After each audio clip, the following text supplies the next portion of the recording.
Falta nada. É somente nós caminhar e até o fim da caminhada. Acabar a carreira e guardar a fé. Só o que falta para nós, mais nada. Não desviar para a direita nem para a esquerda, não olhar para trás. Que, querida, a gente, quando está orando, a gente sente o peso das trevas sobre a gente. Às vezes conversamos com o pastor Marcos sobre isso aí. Nós estamos nos últimos dias, na face da terra, que nós precisamos se chegar cada dia mais. Que nós estamos vendo o que está acontecendo, que nossa região, o nosso estado ainda é um estado ainda de paz, graças a Deus, que não se vê tanta coisa, mas essa cidade grande, a gente vê tanta coisa, tanta violência, tanto crime, as crianças pagando o que não merece. Que é isso, gente? Será que Deus está suportando mais isso, irmã Raquel? Não está suportando mais. Ele está chamando, a palavra está sendo pregada nos quatro cantos da terra. A humanidade, o povo não quer nada. É violência, crime, é tanta coisa, sequestro, não tem mais nada a esperar, querido. Eu sempre falo, eu fico naquela palavra que Jesus falou aos discípulos, que nem eu e nem os anjos, unicamente meu Pai virá, que ninguém sabe, um momento que ninguém espera. É isso que nós temos que se cuidar muito, muito, muito, muito. E nós temos exemplo na Bíblia Sagrada. Ela nos alerta, cada dia que a gente lê a Bíblia, a gente percebe que os dias estão chegando. Está se findando tudo, está se encaminhando tudo para o governo mundial assumir, querido. Está se encaminhando tudo para o governo mundial assumir. O que é isso? Muitas vezes nós estamos orando pela nossa nação. A gente ora, é o dever nosso de orar, porque não podemos desfalecer nas orações, mas o Brasil também não vai se escapar de ser governado pelo anticristo. Ele entra também, mas eu creio que o Senhor tirará a sua igreja antes disso tudo. Eu tenho certeza que Deus tirará, o Senhor tirará a sua igreja antes de tudo isso, querido. Que não venha nós ao sofrimento. A gente já está com idade, não sabe, mas quem sabe lá ainda pode alcançar o arrebatamento da igreja. A gente pensa nessas crianças, né? Falta de preparo, falta de tudo, tantas crianças nesse mundo jogadas, de qualquer maneira, ensino todas as outras coisas, mas a palavra de Deus não é ensinada, querido. E aí como é que vai ficar? Graças a Deus que as pessoas que estão na casa do Senhor sempre se preocupam com seus filhos, com seus netos. Tenho me preocupado muito com a minha família, tenho orado muito, graças a Deus, que falta pouco para se encaminhar nesses caminhos santos divinos. Eu sempre digo, e nós devemos de falar, Senhor, a minha família é sua herança, nenhum vai se perder. Eu sempre falo aqui, queridos, é um alerta para a igreja, que a gente que tem esse privilégio, porque a Bíblia diz que nenhuma condenação há para os que estão em Cristo Jesus, que não andam segundo a carne, mas segundo o Espírito. Nós somos transformados, como o Senhor falou para Nicodemos, tem que nascer de novo. A pessoa que nasce de novo, ele é transformado, ele não tem mais aquele desejo carnal. O desejo dele é do Espírito. Então a gente não quer ver um filho, uma filha, um neto ou uma neta ao lado esquerdo do Senhor ao dia do juízo final. Não se quer, ninguém deseja isso aí, para ninguém. Mas infelizmente o povo não dá ouvido à palavra de Deus. Não há desculpa mais para ninguém. A palavra de Deus está sendo pregada. As igrejas estão pregando verdadeiramente a palavra. Ontem nós temos ali um canal ali que a gente pega, que é difícil, pela internet, precisa, sei lá, fazer lá outra televisão que eu tenho, não pega. Aquela pega. Aqui em Belo Horizonte, acho que vocês já viram falar, a Lagoinha, igreja, é tremendo aquilo ali. É tremendo aquilo ali. Tudo jovens, pastores, pastoras, pregando a palavra, mas prego a palavra. Não perde tempo com outra coisa a não ser a palavra de Deus. O que Jesus falou, o que Jesus pregou, o que Jesus avisou e avisa e está avisando até hoje. Eu quero que vocês abram a Bíblia comigo em Lucas. Olha, falando do pastor Marco, a gente vira para lá, vira para cá e vai. Senhor, qual é a mensagem? Nada. Oh, meu Deus, aí começa aquele nervosismo na gente. Chega na hora que senta ali, o Senhor diz, a palavra é essa? Fazer o quê?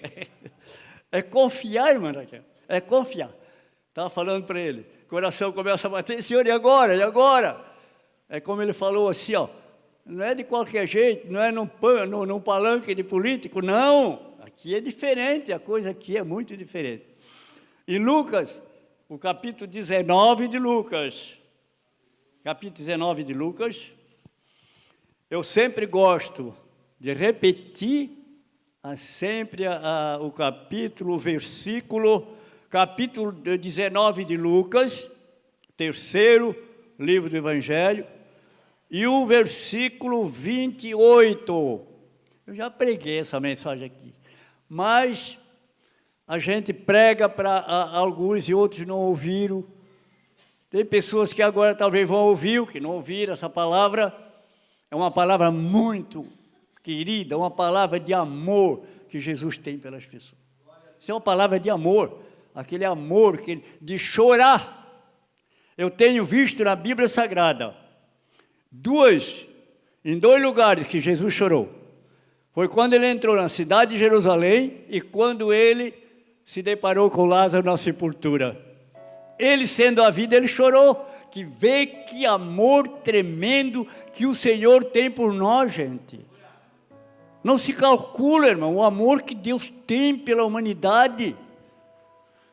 A gente não sabe. Quanto ele se dói de ver o povo se perdendo. Entreguei o meu filho para salvar esse povo e ninguém quer nada. E eu sou obrigado a julgar. Querido, é só meditar um pouquinho. No versículo 19 diz assim, no versículo 28 diz assim, e dito isso, porque ele já tinha feito uma parábola dos 10 servos e das 10 minas. E dito isso, ia caminhando adiante, subindo para Jerusalém. E aconteceu que, chegando perto de Betfagé e de Betânia, ao monte chamado das Oliveiras, mandou 2 dos seus discípulos, dizendo, ide à aldeia que está defronte, e aí ao entrardes, achareis preso um jumentinho, em que nenhum homem ainda montou, soltai-o e trazei-o. E se alguém vos perguntar, por que o soltais? Assim lhe direis, porque o Senhor precisa dele. E indo, os que haviam sido mandados acharam com lhe dissera. E quando soltaram o jumentinho, seus donos lhe disseram, por que soltais o jumentinho? E eles responderam, o Senhor precisa dele. Não podemos nunca dizer que não quando o Senhor precisa. E trouxeram-no a Jesus, e lançando sobre o jumentinho as suas vestes, puseram Jesus em cima, e indo ele, estendiu no caminho as suas vestes. E quando já chegava perto da cidade do Monte das Oliveiras, toda a multidão dos discípulos, regozijando-se, começou a dar louvores a Deus em alta voz, por todas as maravilhas que tinham visto, dizendo, bendito o Rei que vem em nome do Senhor, Pai no céu, e glória nas alturas. E disseram-lhe dentre a multidão alguns dos fariseus, mestre, repreende os teus discípulos.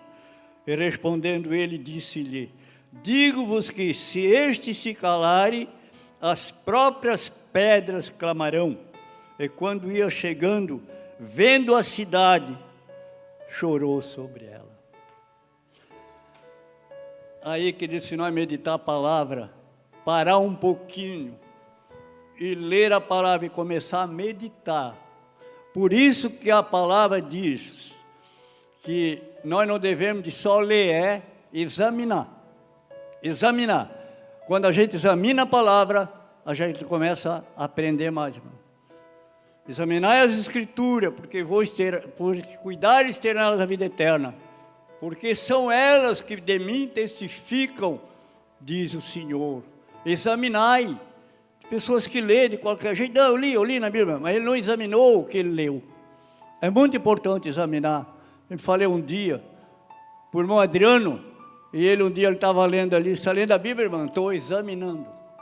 A gente aprende a examinar as Escrituras.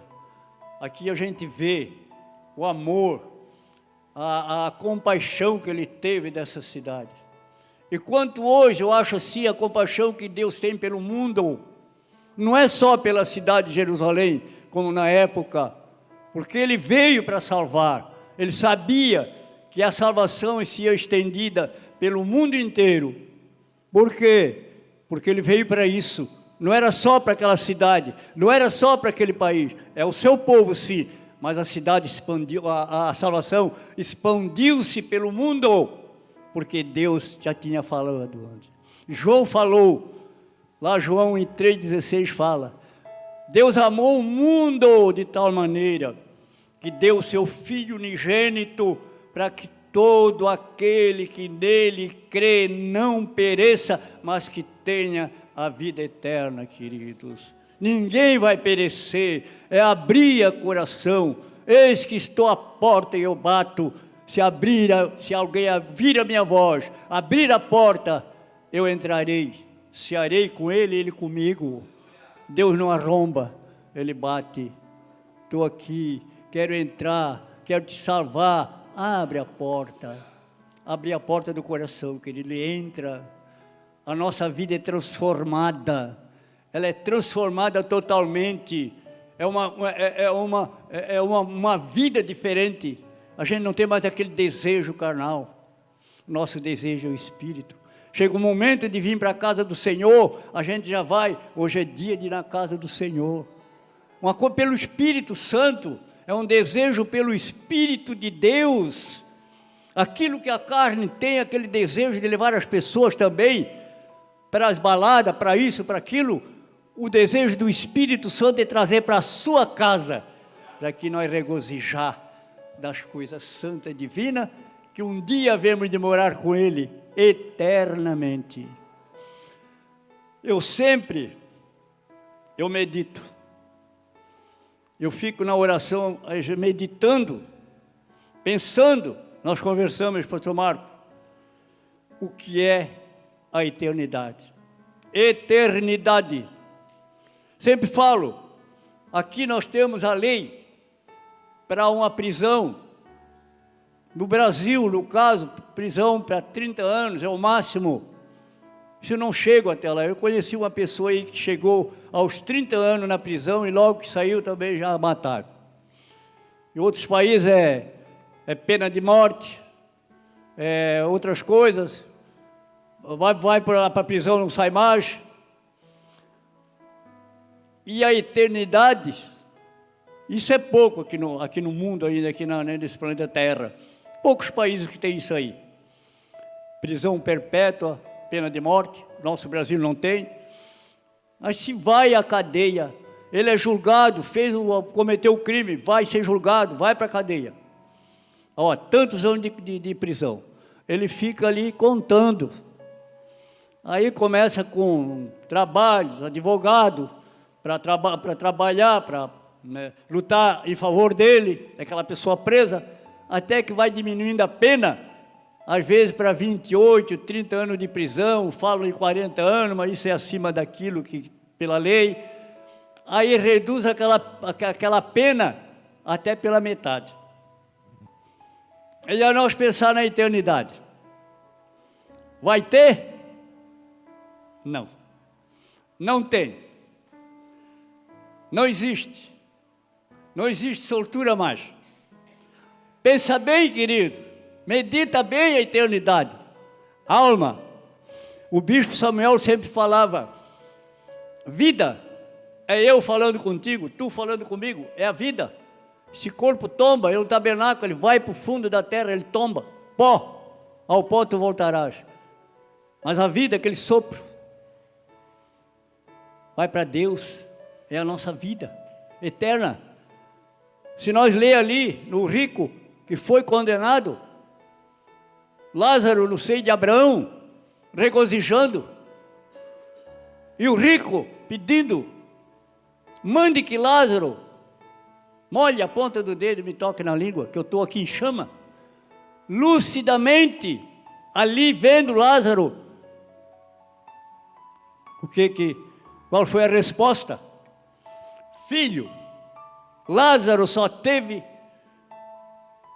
tristeza nessa terra, só sofreu, e tu regozijasse a tua vida toda. Agora Lázaro ele é consolado e tu é atormentado. Tu não pode passar de lá para cá e nem que está aqui passa para lá. Acabou. Mas Senhor, mande que Lázaro, pelo menos, lá, fale para os meus irmãos lá que estão na mesma situação. Lá não, lá estão os pregadores, lá tem Moisés, lá tem fulano, estão pregando. Não é diferente hoje, querido. A pregação está sendo espalhada pelo mundo.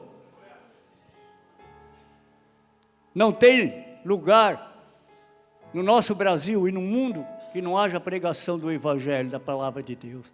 Está sendo expandida. Está aqui, ó, o exemplo que Jesus deu a nós. Chorou pela cidade, vendo uma cidade totalmente em pecado, vendo aquela cidade sendo destruída, ele estava vendo ela sendo destruída, porque o Senhor conhece o futuro, nós apenas sabemos do passado e até o presente, mas o Senhor conhece o passado, o presente e o futuro, conhece tudo. Ele via a cidade sendo destruída, ele orou por isso, ele chorou pela cidade. O que pode acontecer com nós hoje, queridos? O Senhor, o Evangelho sendo pregado, as pessoas não dando ouvido, daqui a pouco que pode vir destruição sobre o mundo, a igreja ter sido arrebatada, aquela pessoa que não teve assim um compromisso sério com Deus na igreja, durante a vida dele, ficou. E aí, como é que vai ficar para essa pessoa, meu Deus? Na mão do anticristo, conhecendo a palavra, capítulo 3 de Apocalipse, conhecendo a palavra. Por quê? Por que eu não dei mais crédito à palavra de Deus? Por que eu não frequentei mais a igreja? Por que eu não fui espiritual? Por que eu comecei a misturar carne com espírito? Não se pode. Ter desejo da carne e desejo do espírito, não pode. Está em cima do muro. Com Deus não tem parte. Deus quer de nós 100% arrependido todos os dias. Dobrando os joelhos, Senhor, perdoa. Me perdoa minhas falhas durante o dia. Me perdoa se eu pequei, Senhor, me perdoa. Tem misericórdia de mim, me socorre, não me deixa. Pensa bem, querido. Deus enviar o seu filho para ser maltratado, injuriado, levado tapa no seu rosto,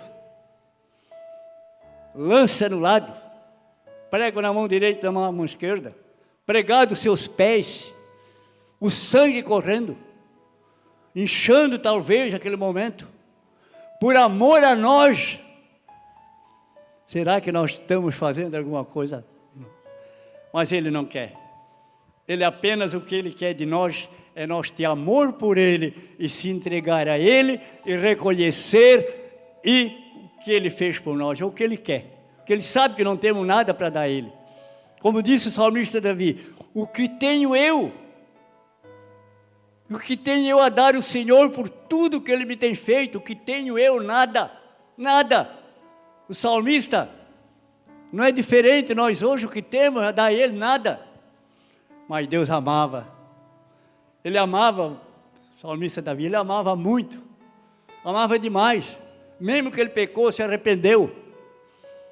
O arrependimento dele foi tão grande que ele disse: Senhor, que eu caia nas tuas mãos, que eu não venha cair nas mãos dos homens, que naquela época era difícil, que eu caia nas tuas mãos.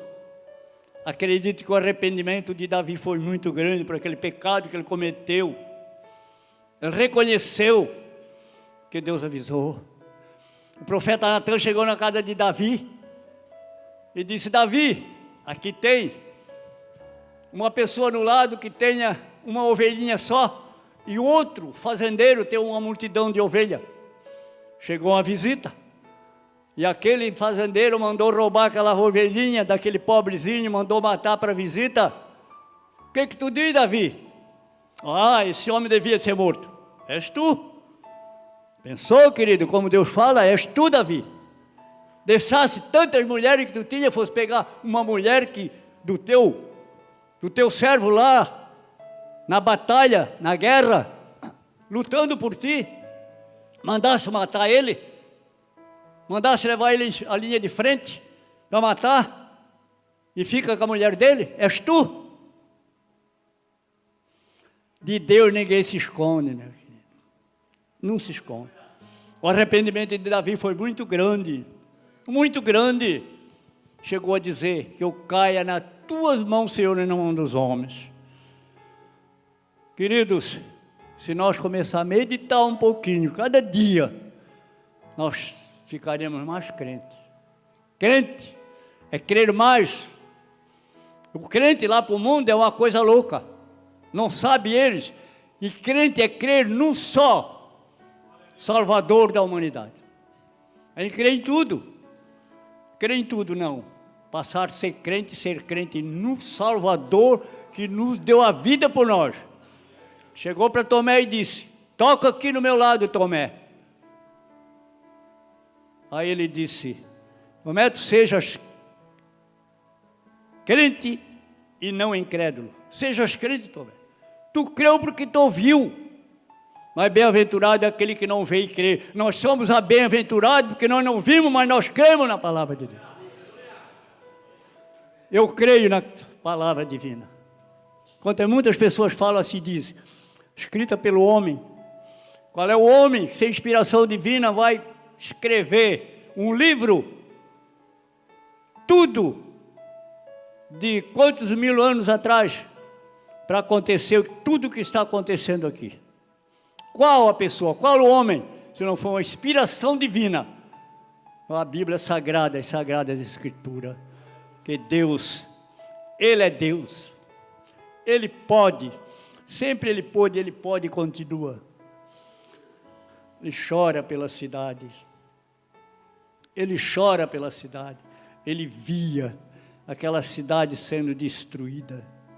Eu já falei aqui, querido, não se vê, não se encontra na Bíblia Sagrada, mas pela história. Depois de 40 anos, quando Jesus falou essas palavras, ela foi totalmente destruída. Jerusalém foi saqueada. Diz as histórias que o rei, ele mandava as pessoas perseguir as pessoas dentro da cidade, e ali eles corriam para se escapar para dentro do templo. Esse templo, talvez eu creio que é o templo de Salomão da época, eles se escondiam ali. Aí os soldados iam lá e começavam a decepar todo mundo. E matando todo mundo, e o sangue corria pela escada como cachoeira. Na história, eu já li essa história. Corria pela escada como cachoeira. O rei maldito, ele não queria saber. Quando o templo estava passando destruído, porque ele falou para os discípulos, quando eles chegaram e se admiraram muito daquele templo, e antes ele falou e disse: vocês aqui vai chegar um dia, que aqui não ficará pedra sobre pedra que não seja derribada. Aquele templo, e foi o momento que o templo foi derribado. Quando alguém veio para socorrer o rei manda outros soldados para destruir o templo. Tem que se cumprir a palavra. Soltaram mais bombas e coisas em cima do templo e foi arrasado tudo. Acabou tudo. Cumprimento da palavra. Nós estamos chegando nos dias.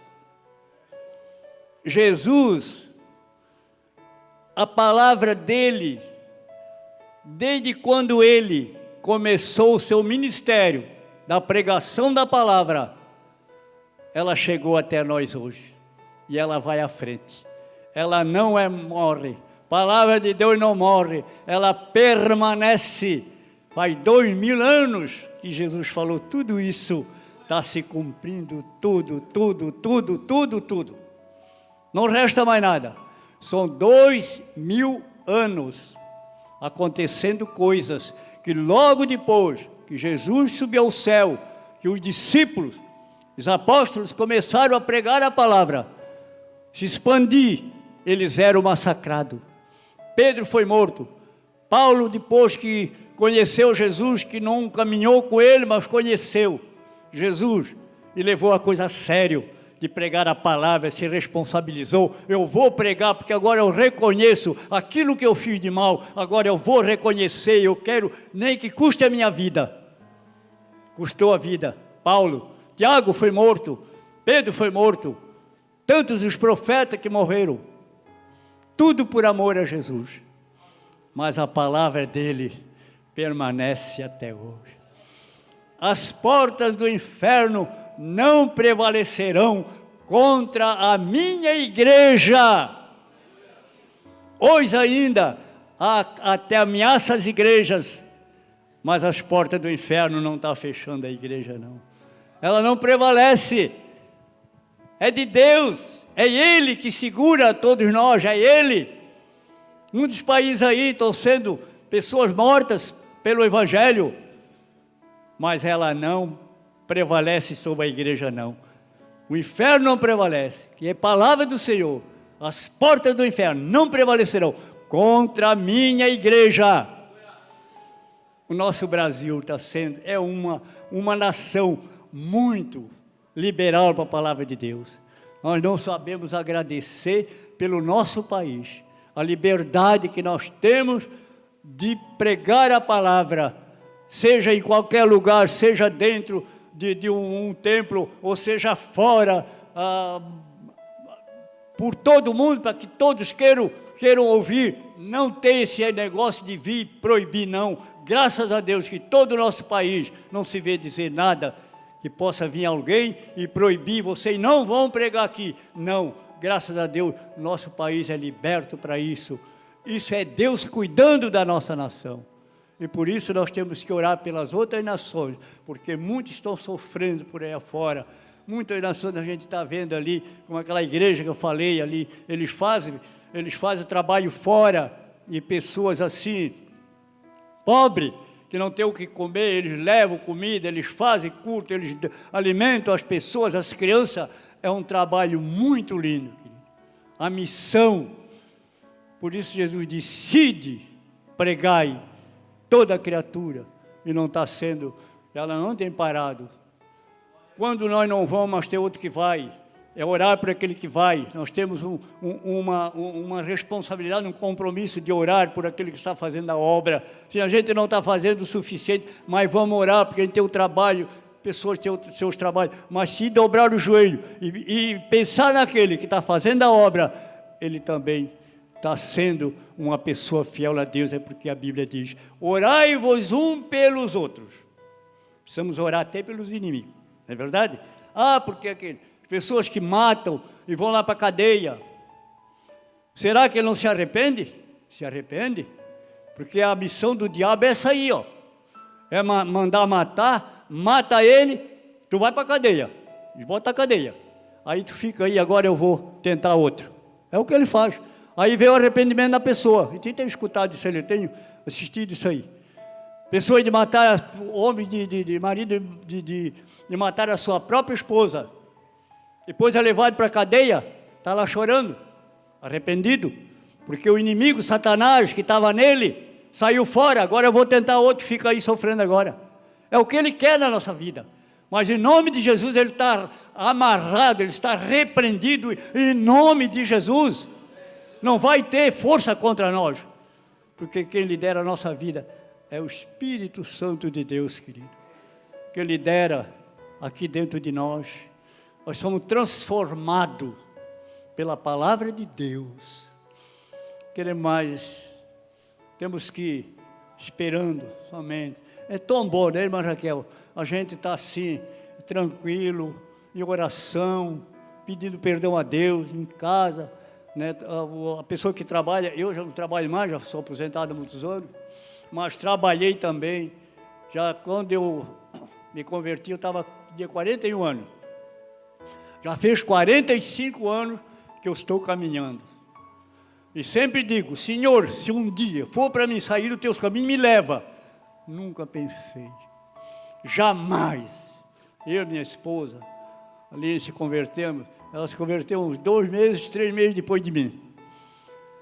Graças a Deus, estamos orando pela família, sempre oração, e eles sempre já, né, sempre naquela, olhando para o vô e para a avó, e se caminhando, estudando, meus netinhos tudo estudando, tudo levando uma vida, graças a Deus. Isto é o fruto que Deus nos dá, porque a Bíblia diz assim, ó, buscai o reino de Deus e a sua justiça em primeiro lugar, e deixa as demais coisas acrescentado. Eu sou prova disso, irmão, eu sou prova disso aí. Posso dizer para vocês, ela está ali que pode dizer, o meu filho está aqui, pode dizer também, eu posso provar isso aí. Desde quando eu sei, o pastor Marquinhos está ali também pode saber. Desde quando eu me entreguei para o Senhor, minha vida, ela foi transformada em tudo. Eu era uma pessoa que eu trabalhava, toda a vida eu fui trabalhador. Nunca fui um malandro. Mas parece que o dinheiro não rendia, o dinheiro parece sumia. Depois que eu me converti, eu acho que já faz uns 45 a 50 anos que eu não compro uma camiseta para mim.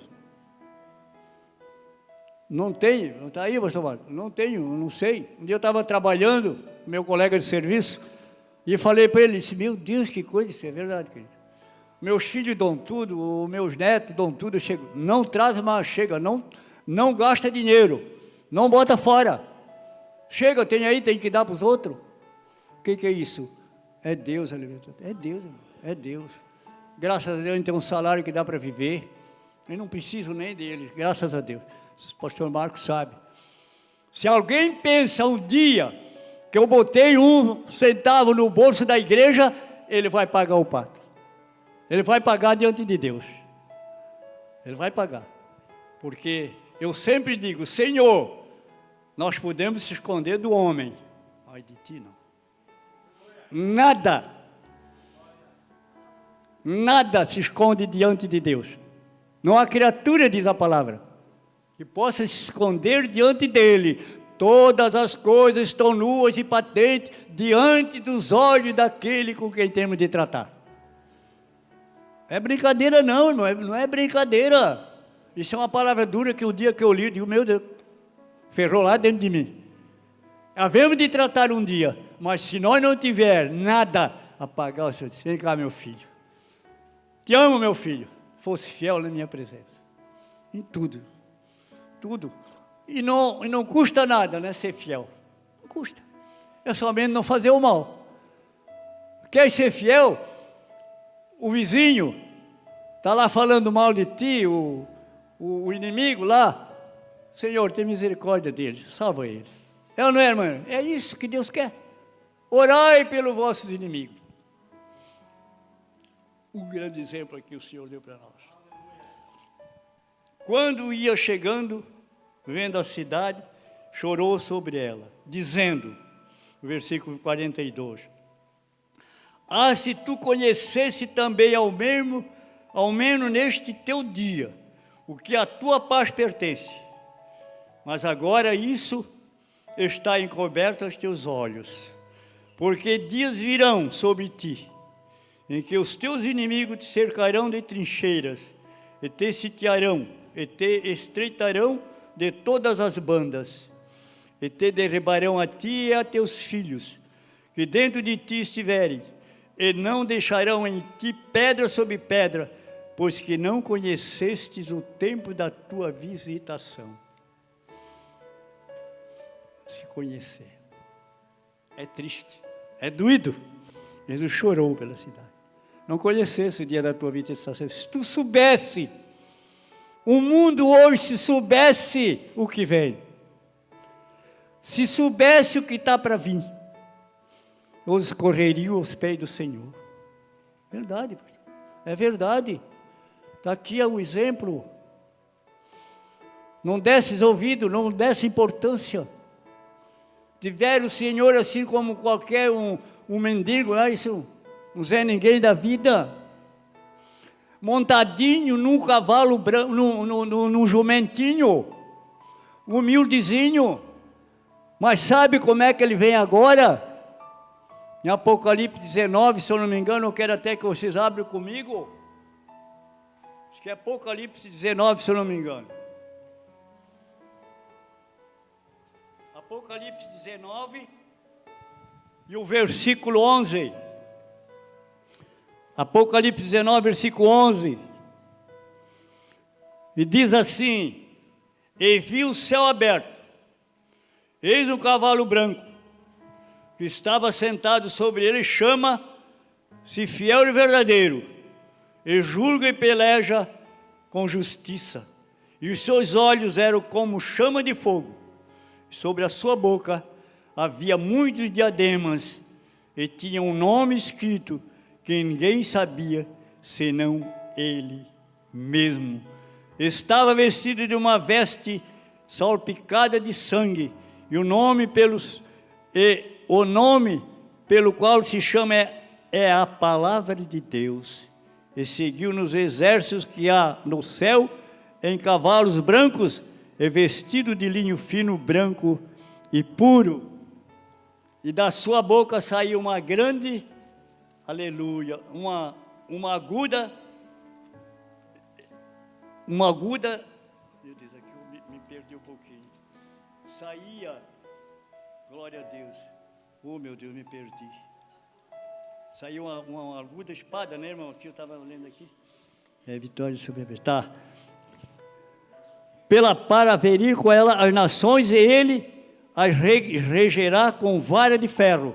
E ele mesmo é o que pisa o lagar do vinho, do furor e da ira de Deus Todo-Poderoso. E na veste e na sua coxa tem escrito este nome: Rei dos Reis e Senhor dos Senhores. E vi um anjo que estava no sol, e clamou com grande voz, dizendo a todas as aves que voavam pelo meio do céu: vinde e ajuntai-vos à ceia do grande Deus, para que a comais a carne dos reis, e a carne dos tribunos, e a carne dos fortes, e a carne dos cavalos dos que sobre eles se assentam, e a carne de todos os homens, livres e servos, pequenos e grandes. E vi a besta, e os reis da terra, e os seus exércitos reunidos para fazerem guerra àquele que estava sentado sobre o cavalo e ao seu exército. E a besta foi presa, e com ela o falso profeta, que diante dela fizeram os sinais com que enganou os que receberam o sinal da besta e adoraram a sua imagem. Estes dois foram lançados vivos no ardente lago de fogo e de enxofre, e os demais foram mortos com a espada que saía da boca do que estava sentado sobre o cavalo, e todas as aves se fartaram da sua carne. Virá num cavalo branco, exaltado. Eu aqui atrapalhei um pouquinho porque aí o óculos está ruim. A gente vê que ele sentadinho, montadinho num jumentinho, humildemente.